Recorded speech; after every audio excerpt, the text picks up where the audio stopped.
Masih ingat kisah Nabi Musa enggak? Nabi Musa waktu tanya kepada Allah, ya Allah apa kau ngantuk?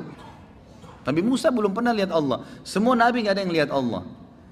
Yang lihat Allah nanti cuma penghuni surga. Dan nikmat terbesar di surga adalah melihat wajahnya Allah Azza wa Jalla. Semoga Allah karunia kita.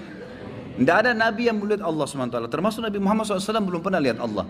Makanya dalam hadis Bukhari pernah sekali Aisyah berkata, awal nikah dengan Nabi SAW tahun 2 Hijriah sebelum perang Badar, ya Rasulullah, apakah anda lihat Tuhan anda pada saat anda sedang mi'raj ke langit? Apa kata Nabi SAW? Allah itu cahaya, atas cahaya saya tidak bisa melihatnya. Nabi pun tidak lihat SAW. Belum ada yang lihat wujudnya Allah. Nanti hari kiamat itu pun di surga. Nabi Musa AS berkata melalui Jibril, saya ingin tahu apakah Allah itu mengantuk. Apakah engkau mengantuk ya Allah? Sampaikan pesan itu.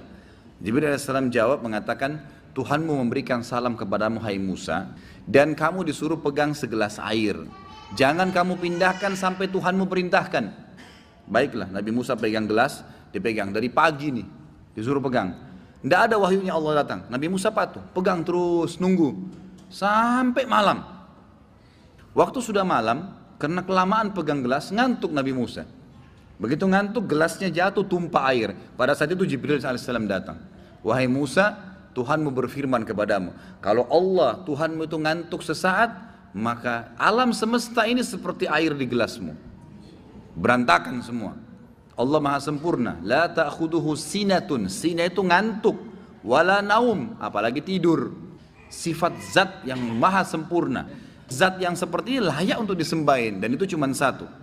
Lalu dikatakan dalam ayat Al-Baqarah 163, A'udzubillahi minasyaitonirrajim, wa ilahukum ilahun wahid, la ilaha illa huwar rahmanur rahim. Dan Tuhanmu adalah Tuhan yang Maha Esa. Tidak ada Tuhan yang berhak disembah melainkan Dia. Nggak ada yang layak disembah, dipatuhi, ditakutin, diturutin kecuali Dia. Dialah yang Maha Pemurah lagi Maha Penyayang. Ikhwas sekalian, apa contoh penyayangnya Allah? 50 tahun antum zina, taubat di umur 51 tahun diterima nggak? Coba kalau kita punya pegawai sekali aja bohong, biar dia datang setelah itu pakai ijazah S3 nggak diterima lagi kerja. Ini orang 50 tahun bohong, taubat Allah ampunin. Fir'aun bukan cuma tolak ada Tuhan namanya Allah, ngaku Tuhan, saya ingin Allah. Apa kata Allah kepada Nabi Musa dan Nabi Harun? Idhaba ila fir'auna wa qula lahu qawlan layyinan la'allahu yakhsha yatadzakkar aw yakhsha. Coba kalian berdua ke Fir'aun tuh dan ucapkan kepadanya kalimat yang baik-baik. Siapa tahu dia sadar. Allah masih sayang. Dalam sebuah riwayat Bukhari, bentuk kasih sayangnya Allah, ada satu orang dari Bani Israel selalu caci maki Nabi Musa. Begitu ketemu Nabi Musa dicaci maki, Taurat dicaci maki, Allah dicaci maki, selalu begitu. Lalu Nabi Musa AS sabar, diajak berantem Nabi Musa nggak pernah tanggapin. Setahun, 2 tahun, 3 tahun, tiap hari orang ini begitu. Ketemu Musa tanpa sebab, tanpa apa, benci Nabi Musa AS. Begitu sudah 5 tahun, Nabi Musa sudah nggak sabar, manusia.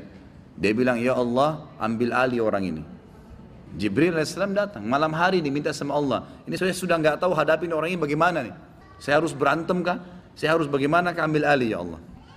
Maka yang terjadi ikhwas sekalian, Jibril AS datang mengatakan, pada malam itu dia selesai sholat malam Nabi Musa, Jibril berkata, wahai Musa, Allah sudah menjadikan siksaannya orang itu di tanganmu. Terserah kamu apa. Bilang saja Allah kabulin.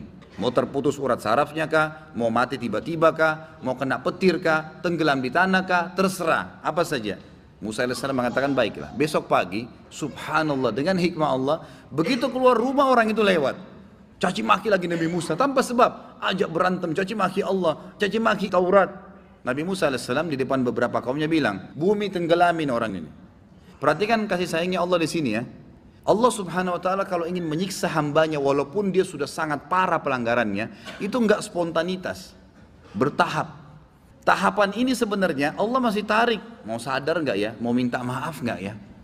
Nabi Musa AS bilang, wahai bumi tenggelamkan. Nabi Musa berharap mati deh kamu sekarang. Ternyata Allah tenggelamkan orang itu hanya sampai lututnya saja. Dia mau gerakin enggak bisa, lalu dia bilang, Musa maafin saya tidak akan ulangi.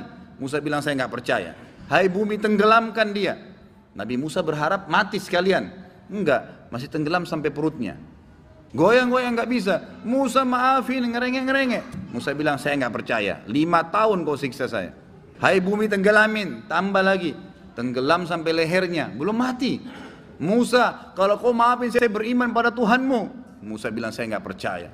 5 tahun caci maki Allah, terus mau bilang beriman sekarang nggak mungkin. Bumi tenggelamin sama Allah. Begitu tenggelamin sama Allah, bumi sudah matikan orang itu. Jibril datang. Apa kata Jibril salam? Wahai Musa, Tuhanmu kirim salam sama kamu. Ini hadis Bukhari.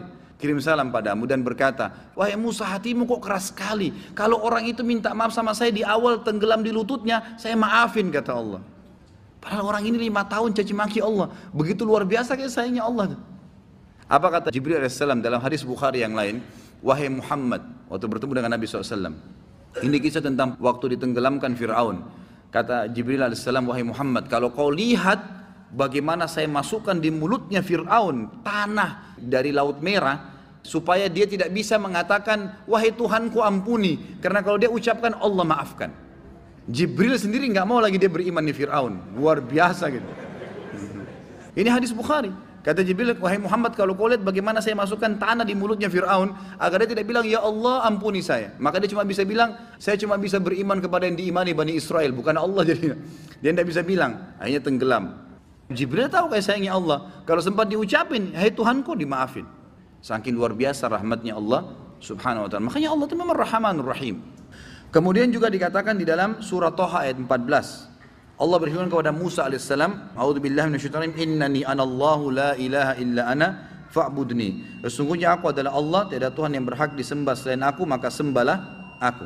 Maka dikatakan di sini Allah SWT juga mengatakan kalimat fa'budni, hai Musa, saya Tuhanmu. Tidak ada Tuhan selain saya, kata Allah, maka hanya sembahlah saya. Sembah jelas semua masuk ya. Semua bentuk ibadah, tunduk patuh, berdoa, memohon, minta dijauhkan, berlindung, semua itu adalah ibadah. Maka hanya beribadahlah kepada saya. Kemudian firman Allah SWT kepada Nabi Muhammad SAW, surah Muhammad ayat 19, A'udzubillahi minasyaitonirrajim, fa'lam annahu la ilaha illallah. Maka ketahuilah dan sadarilah, yakinilah, tidak ada Tuhan yang berhak disembah, gak ada tempat untuk bergantung kecuali Allah. Kemudian juga firman Allah SWT seraya memberitakan tentang dirinya.